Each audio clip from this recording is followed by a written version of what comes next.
como eu disse anteriormente, esse bonitão é a referência do publicitário do nosso país. É criador de algumas das mais marcantes, emocionantes, divertidas campanhas da propaganda nacional.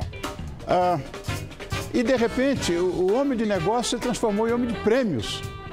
O cara entrou para o Guinness Book, inspirou o personagem de novela, virou letra de música, nome de prato em restaurante, o que mais eu posso falar? E depois eu pergunto por qual motivo a propaganda é a alma do negócio. Imagina. Boa noite, Washington Oliveto. Boa noite. Como é que você está, querido? Quanto tempo?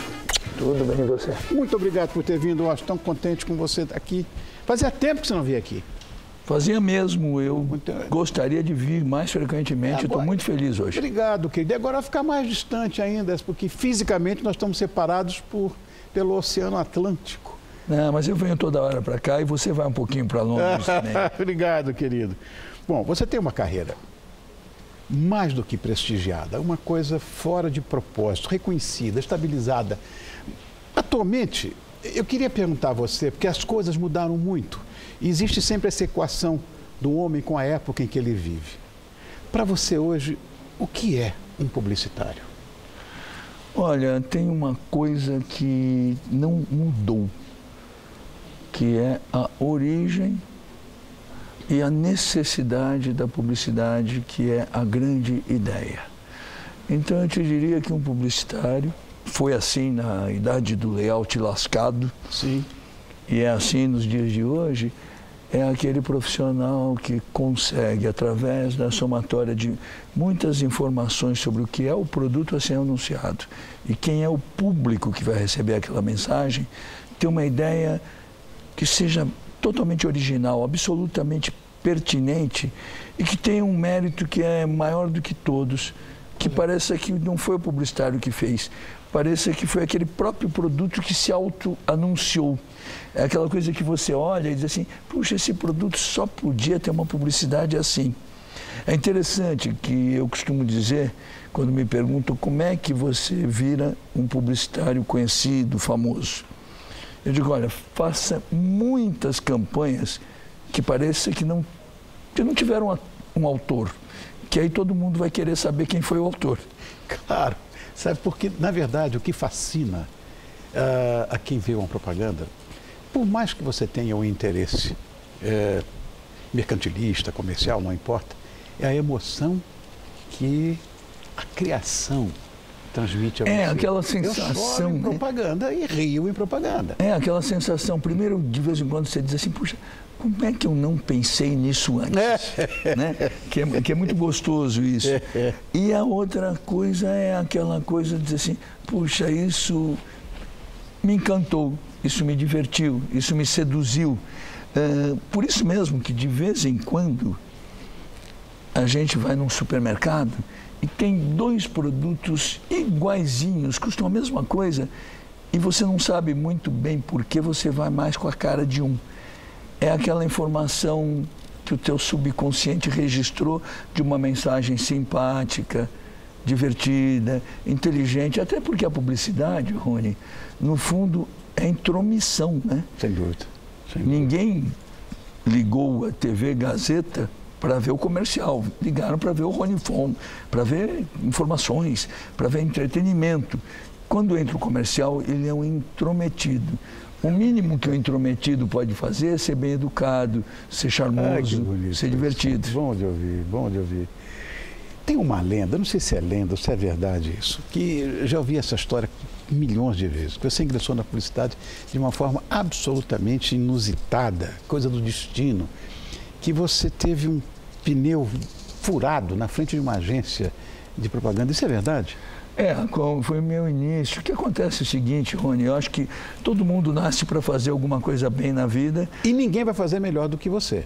Mas são poucos os que têm a sorte de descobrir essa coisa. Sim, está correto. Eu tive a sorte de descobrir para que eu servia na vida muito jovem, porque eu aprendi a ler com 5 anos de idade. Quando você aprende a ler, você quer escrever. Então, eu, adolescente, eu queria escrever. Eu não tinha consciência da palavra mídia. Essa palavra até surge quando eu estou com 18 anos, por causa do McLuhan. Tá. Mas eu queria escrever para todas as mídias. Eu queria escrever para o rádio, televisão, jornal, tudo. Por outro lado, eu admirava demais o trabalho do meu pai, que era um vendedor. E eu, adolescente, racionalizei aonde escreve vendendo e aonde vende escrevendo.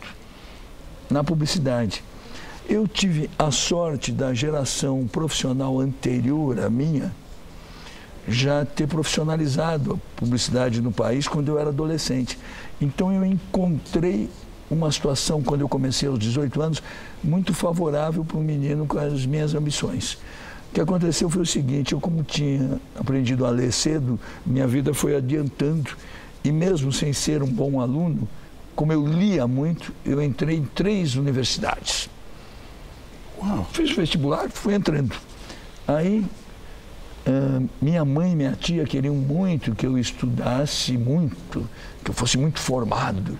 E aí me convenceram a fazer uma faculdade de manhã e a outra à noite. Deus meu. E eu estava com 17 para 18 anos. E aí, é claro que eu arrumei uma namorada de 25. Filho de classe média, morria de vergonha de viver de mesada, ainda mais com uma namorada mais velha. E aí eu falei, meu Deus, eu preciso arrumar um estágio, eu preciso começar a trabalhar. E eu era aquele garoto que o pai de classe média se mata trabalhar para dar um carro para o menino quando ele entra na faculdade. E eu sei muitas coisas, Rony, mas eu também não sei muitas coisas. Então minha habilidade manual é catastrófica. Eu, por exemplo, não sei cortar unha. Se eu for cortar unha, eu vou virar a Vênus de Milo. Bem-vindo ao clube. Né? E aí, eu estava indo para a faculdade que eu fazia de manhã e furou o pneu do carro na rua Itambé, aqui em São Paulo, naquela rua do Mackenzie. E eu falei, meu Deus, eu vou ter que trocar um pneu. Trocar um pneu para mim era uma coisa complicada. Eu trocaria, mas sim. Aí eu falei, de repente eu olho em frente e vejo, está lá escrito HGP Publicidade. Eu falei, antes de trocar o pneu, eu vou pedir um estágio. Nessa época, eu tinha um cabelo bem embaixo do ombro. Conheço o teu filme. Cabelo do meu bem, sim, era menorzinho que o meu.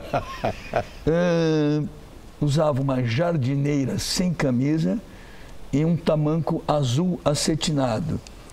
Ou seja, a estética do momento, sim, do universo que tinha hippie, isso e aquilo. Claro. E aí, eu, vestido daquele jeito, ou não vestido como aquele jeito, atravessei a rua e eu não tinha noção da hierarquia de uma agência de publicidade. Então, o que eu falei? Gostaria de falar com o dono. E era uma agência muito pequenininha e, por coincidência, o dono estava entrando. Naquele momento, ele falou, garoto, o que você quer? Eu falei, o senhor é o dono? Sou eu. Falei, olha, é o seguinte, é que o meu pneu furou aqui em frente e eu resolvi vir pedir um estágio. E o senhor está no seu dia de sorte, porque eu vou ser muito bom nisso. E o meu pneu não costuma furar na mesma rua. Então o senhor aproveite o seu dia de sorte. E ele gostou da história e me deu um estágio.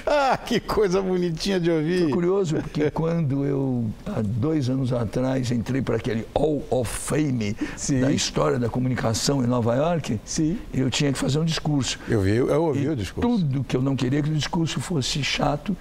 E eu comecei o discurso dizendo, olha, pessoal, eu estou aqui porque o pneu furou. E aí contei essa história toda. Essa história está contada aqui? Está contada no livro. Está lá ele, já está frisado. Este livro, acho que a semana que vem vai estar no Top One. Vamos torcer, né? Ele é um livro, ele conta a minha história. Eu optei por um livro sem cronologia, então eu vou contando coisas que me aconteceram na vida, criando publicidade e vivendo.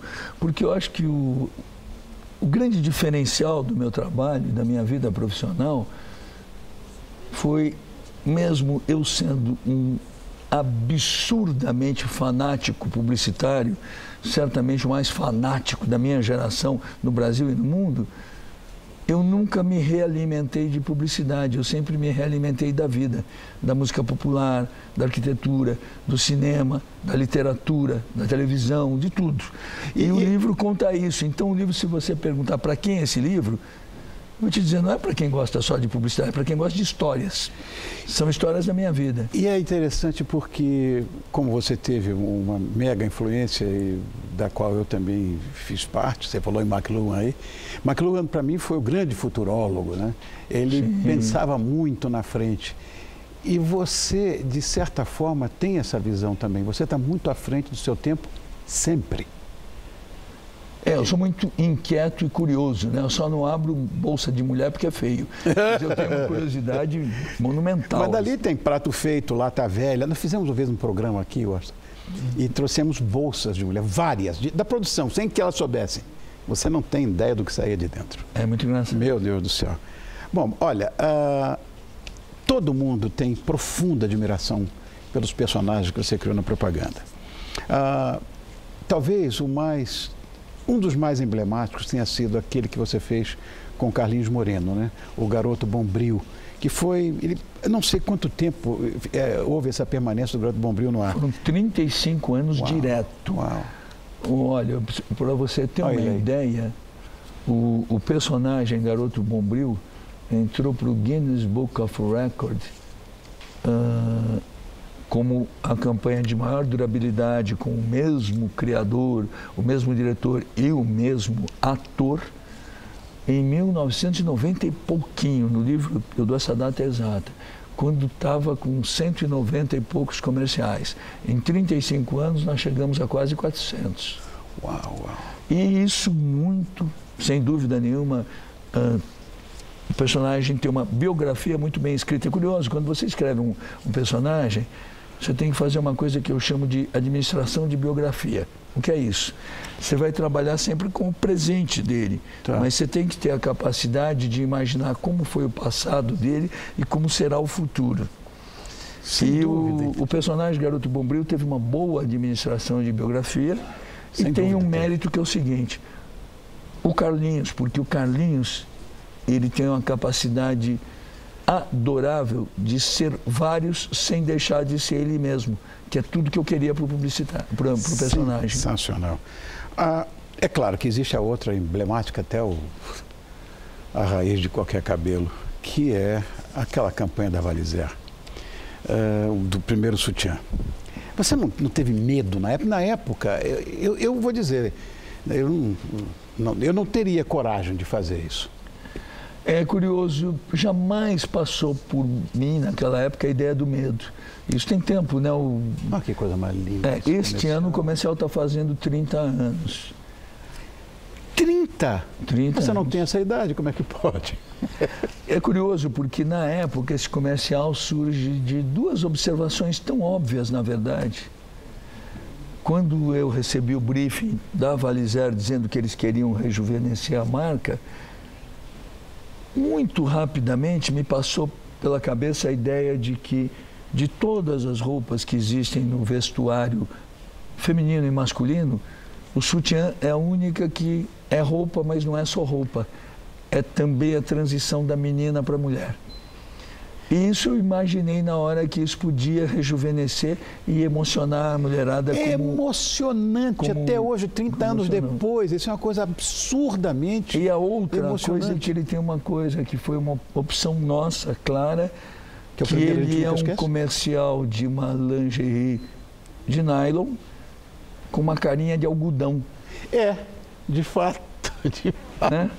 Tem uma delicadeza do algodão. E esse texto, o primeiro A Gente Nunca Esquece, foi criado também por você, isso, né? Foi, porque na época a Valizer usava uma assinatura que era: se eu fosse você, só usava Valizer.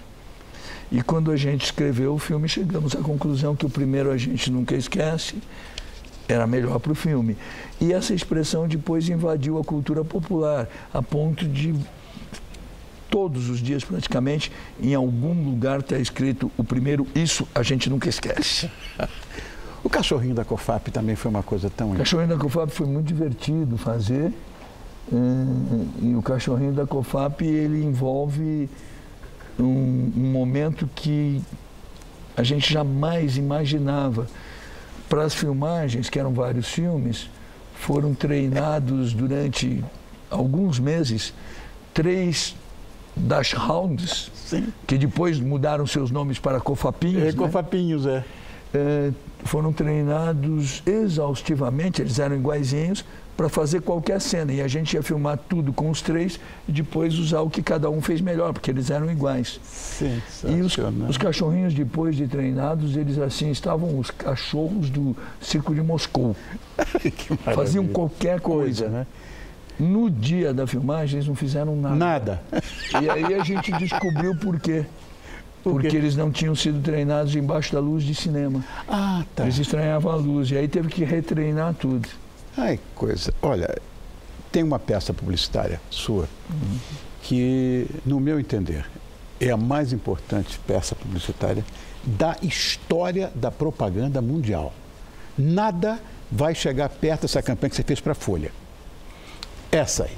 Eu acho que essa campanha foi a mais sensacional da história. Isso aqui é absolutamente coisa de gênio, que você é, na verdade, mas isso aqui, meu Deus do céu. E eu vi essa campanha poucas vezes, essa campanha da Folha, em que você pode falar uma verdade contando mentiras. Esse comercial, na uma verdade, mentira contando Rony, verdade. Ele tem um grande mérito, que é o seguinte: mais do que um comercial da Folha, ele é um comercial do jornalismo. Correto. Correto. E a Folha teve o privilégio de ser quem assina esse comercial, quem foi o porta-voz dessa ideia, mas ele é um comercial do jornalismo. Inclusive, ele tem essa linguagem branco e preto granulado, e quando ele foi feito já tinha boa parte do jornal com a presença da cor, porque é curioso, a credibilidade jornalística na nossa cabeça, ela é branca e preta e granulada. É interessante, é fato isso. Eu tinha feito anteriormente um comercial com essa conotação, anos atrás, com essa mesma linguagem.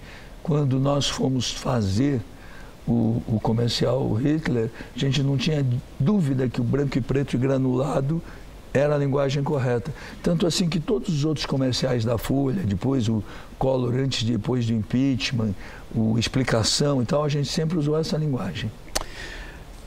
Você acha que a publicidade, ela se adapta aos moldes da sociedade? Que eu falei do homem e da época, né? E você, como discípulo de McLuhan, podia dizer qualquer coisa nesse sentido.